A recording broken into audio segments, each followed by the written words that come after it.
Los partidos políticos de oposición en El Salvador ya comenzaron a definir cómo participarán en la elección presidencial de 2027. Una contienda que también pondrá en juego a la Asamblea Legislativa y las alcaldías. En ese proceso, algunos han confirmado que competirán y empezaron a trazar el mecanismo para elegir a sus candidatos, incluso abriendo sus convocatorias a personas sin pasado político. Ese giro ocurre dentro de un calendario ya definido. El 7 de abril es la fecha límite para convocar elecciones internas y el 29 de julio deberán haberse realizado. El proceso se desarrollará bajo nuevas reglas. El oficialismo impulsó una reforma constitucional que habilita la reelección presidencial consecutiva y amplía el periodo de gobierno a 6 años. Un cambio que abre la puerta a una nueva candidatura de Nayib Bukele, en un escenario donde el respaldo al oficialismo sigue siendo mayoritario, según el EPG Datos. Soy Victoria Delgado. Es 21 de marzo. Hoy en el resumen, la oposición elimina requisito de militancia para candidaturas en 2027.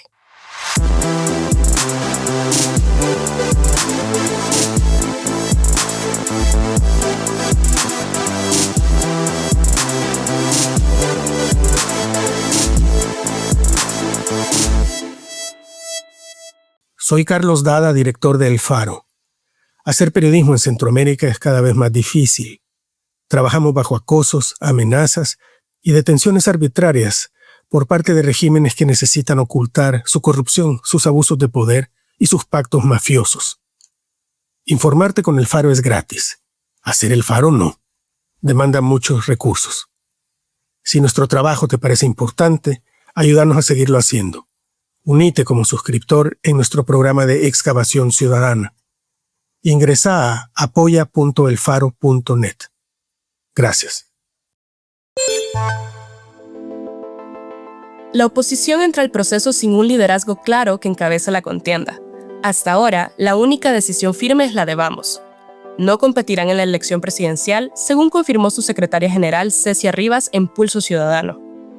La valoración a nivel de bases y de todos, ¿no? Aquellos que somos parte también de las autoridades a nivel nacional, fue de que no podíamos legitimar una elección que claramente es inconstitucional.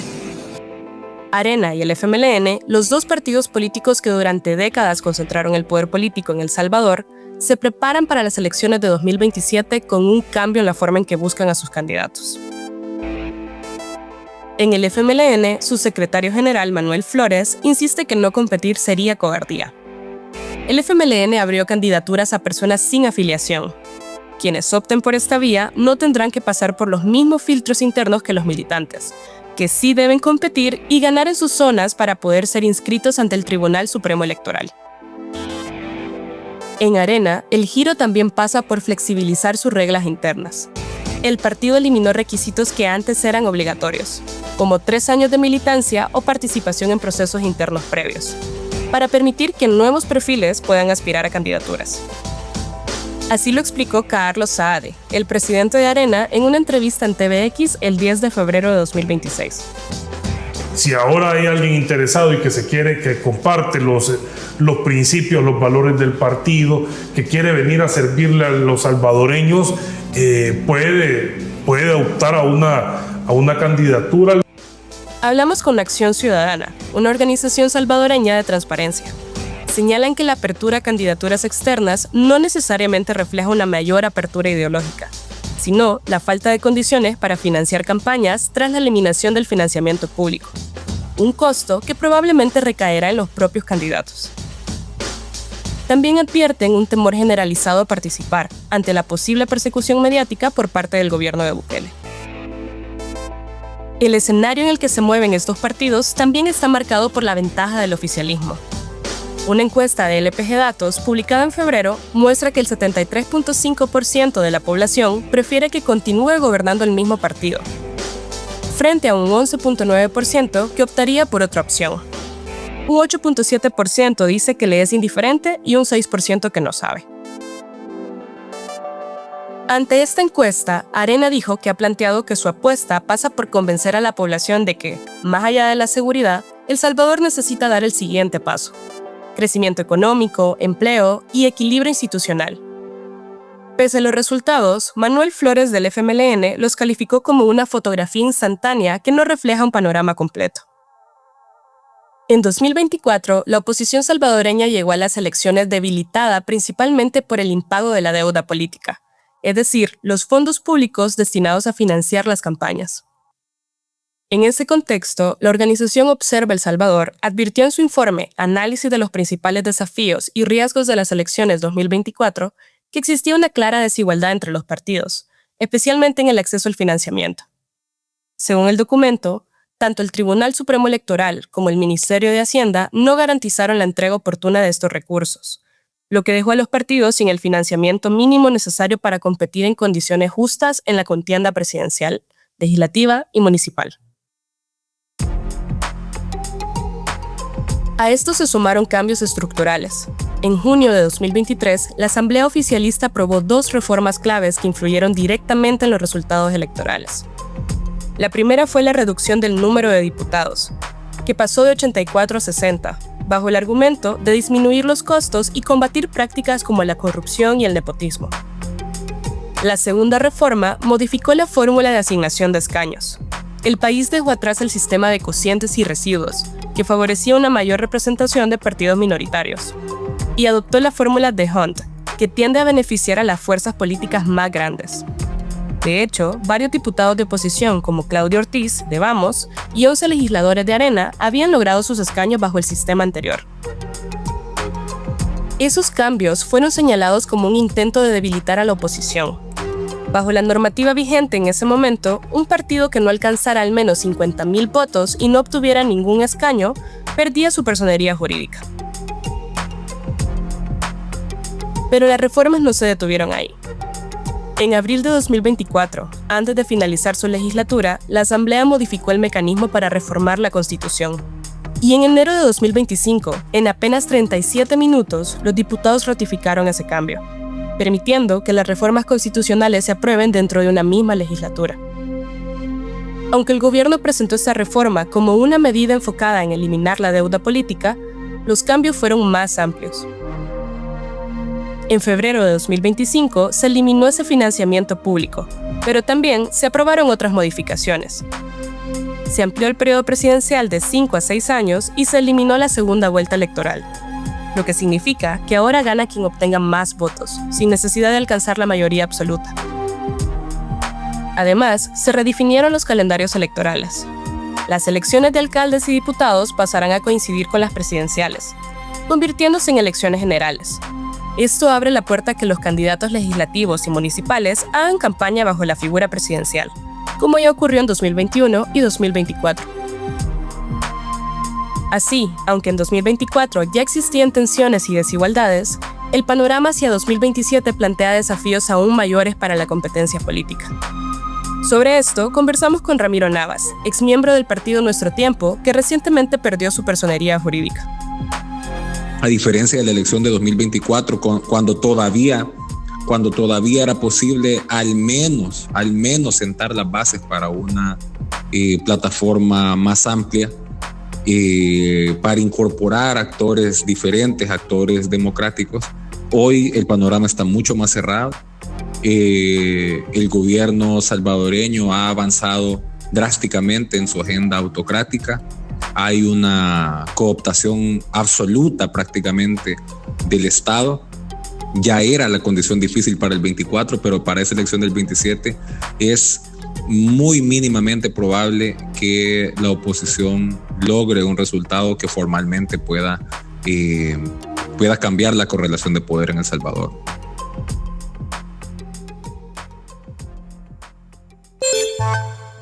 La Constitución salvadoreña prohibía la pena perpetua en su artículo 27, junto con otras sanciones como la prisión por deuda y los tormentos.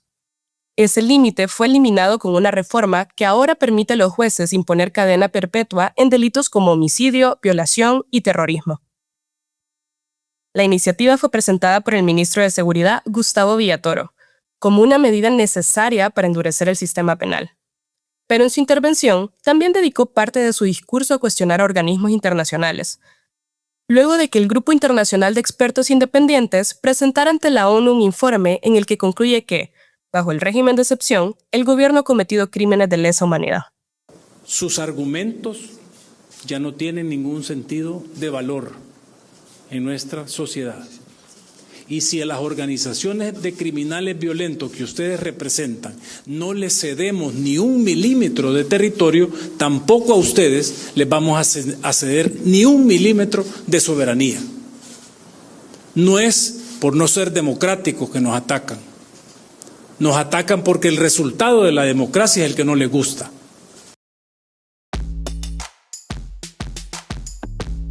La reforma fue aprobada en la Asamblea Legislativa, con los votos de los diputados de Nuevas Ideas y el respaldo de Arena, mediante dispensa de trámite, es decir, sin estudio previo ni discusión.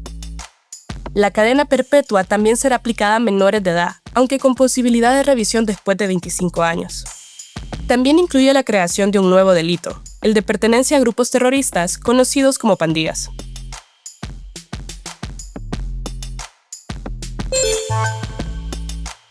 El 15 de marzo de 2026 se cumplió un año desde que el gobierno de Donald Trump envió a El Salvador a 288 venezolanos señalados como miembros del Tren de Aragua y la MS, quienes fueron recluidos en el Centro del Confinamiento contra el Terrorismo, el CECOT. Según el Departamento de Estado, los traslados se realizaron en vuelos que llegaron el 16 y el 31 de marzo y el 13 de abril de 2025. Esto ocurrió a pesar de que existía una orden judicial que obligó a la administración de Trump a frenar las deportaciones. El acuerdo, sin embargo, fue anunciado el 3 de febrero de 2025. Además del pago de $5 millones, el gobierno de Bukele incluyó en la negociación el retorno de líderes pandilleros a El Salvador. La organización Human Rights Watch denunció recientemente que el gobierno de Bukele mantiene en condición de desaparición forzada a por lo menos 11 migrantes salvadoreños, que fueron deportados desde Estados Unidos en esos mismos vuelos.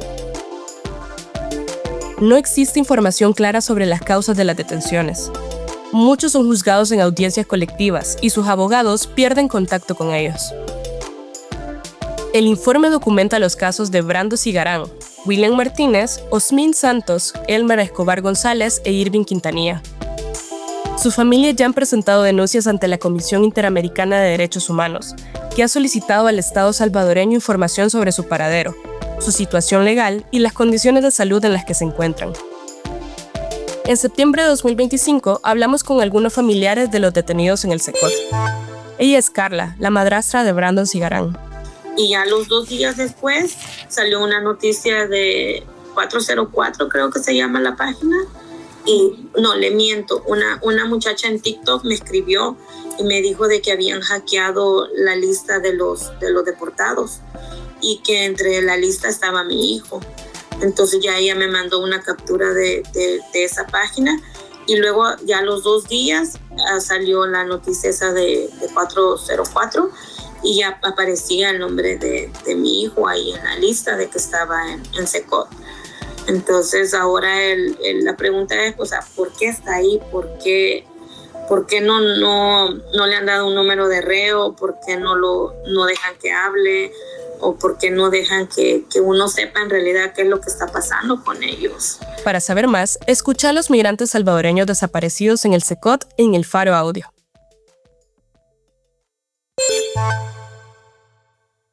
En la nota de Centroamérica, Gabriel Labrador reporta sobre las pruebas que involucran a la fiscal general de Guatemala en redes de adopciones irregulares.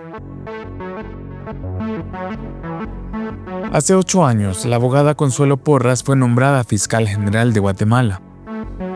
En ese momento, había dudas de si ella daría continuidad al trabajo de combate a la corrupción que había caracterizado las gestiones previas.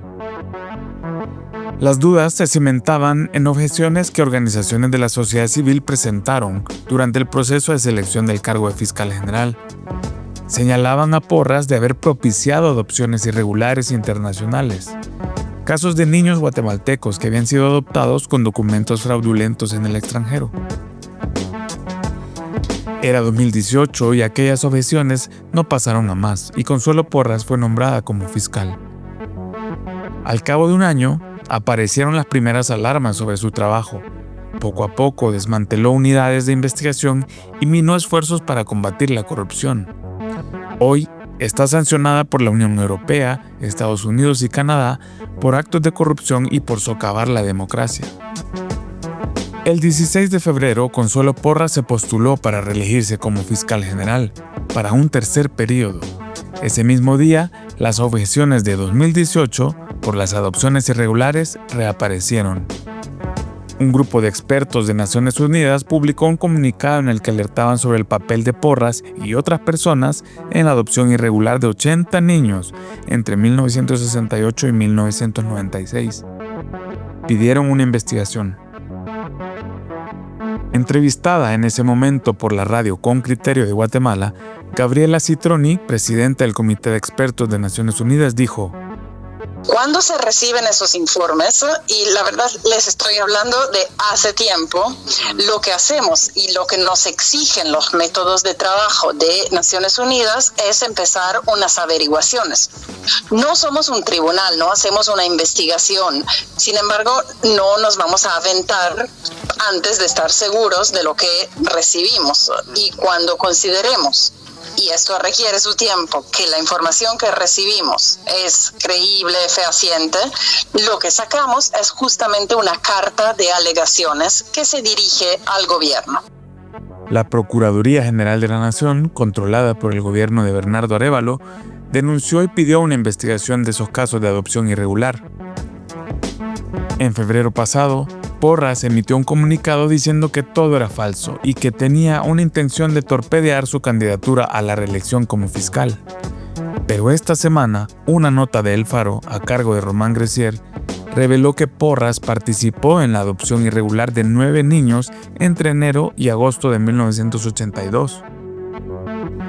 En ese momento, Porras trabajaba en la presidencia de Guatemala y estaba a cargo de un orfanato que formaba parte del programa de adopciones. El lugar se llamaba Hogar Elisa Martínez y Porras fue tutora legal de varios niños adoptados, según la nota. En estos casos, la identidad de los niños fue cambiada para aparentar que sus padres habían fallecido o eran desconocidos. La nota también revela que entre los niños que Porras entregó en adopción, también había hondureños y salvadoreños que se hacían pasar por guatemaltecos. El grupo de expertos recordó las implicaciones de una acusación de este tipo. Cuando alguien esté acusado de estar vinculado con algo tan grave como lo que estamos mencionando, se supone que no debería cubrir un cargo público ni postularse para un cargo público. Informes oficiales dicen que en el Hogar Elisa Martínez, entre 1974 y 1997, pasaron más de 700 niños de los que luego se perdió el rastro, y se presume que fueron entregados en adopción irregular. Hace 8 años, cuando se postuló por primera vez para el cargo de fiscal general, Porras incluyó en su hoja de vida su paso como administradora del Hogar Elisa Martínez. Hace unos meses, cuando anunció que buscaba su tercer periodo, eliminó toda referencia a ello. Aquí termina el episodio de hoy del Resumen, un podcast original del Faro Audio. Suscríbete en Spotify, Apple Podcasts o iHeartRadio. Gabriela Cáceres y Graciela Barrera escribieron este episodio. La edición fue hecha por mí, Victoria Delgado. El arte de portada es de Daniel Reyes. La producción de sonido y música es de Omnion.